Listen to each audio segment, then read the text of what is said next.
হে নমস্কাৰ বন্ধুসকল, বৰ্তমান সময় আমি আহিছোঁ জোৰা পুখুৰী আৰু এইখন আমাৰ পাৰ্ক। আমি বাইক ৰেলী লৈ ইয়াতে আহিছিলোঁ।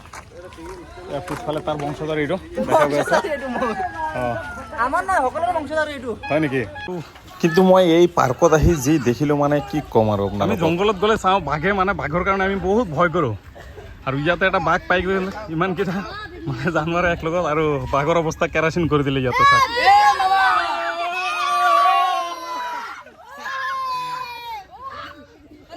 বাঘটোৰ অৱস্থা কি হৈছে চাক, খতম। তাতিয়া বিচ্ছু চাক, তাতিয়া বিচ্ছু গা হৰিণৰ ওপৰত ইছ ৰাম ৰাইডিং কৰি আছে পুৰা, মানে তাতিয়া বিচ্ছু ইছ কি অৱস্থা।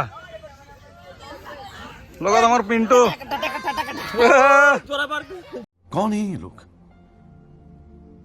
कहां से आते हैं? মানে এগুলা দিন দেওয়ালে কি হইতো অবস্থা।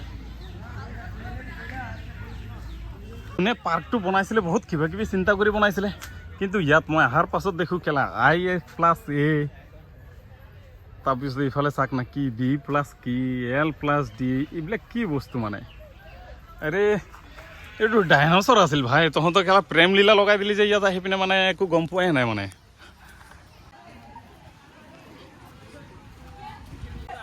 জংঘলৰ চবচে ডাঙৰ জন্তু আছিলে হাতী, আৰু ইয়াৰ ওপৰতো উঠি গ'ল আৰু সেইটোতো মানে শান্তি দিয়া নাই তাক।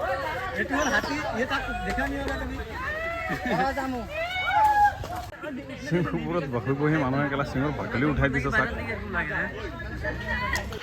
পাৰ্কটো বনাইছিলে ভালৰ কাৰণে, কিন্তু এই জীৱ জন্তুবিলাক আমাৰ লোকেল যিবিলাক জীৱ জন্তু আছে সেই জীৱ জন্তুবিলাকৰ সন্মুখত মানে হাৰি গ'ল। ইয়াতে নোৱাৰিলে আমাৰ জীৱ জন্তুবোৰ ইমান ষ্ট্ৰং মানে।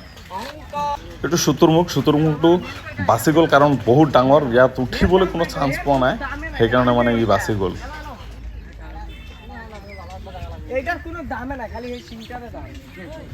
নহ'লে চাওক ডাইনাছৰৰ অৱস্থা কি কৰিছে, কেনেকৈ ওলমি আছে মুখত হাত সোমাই পিনে চাওক।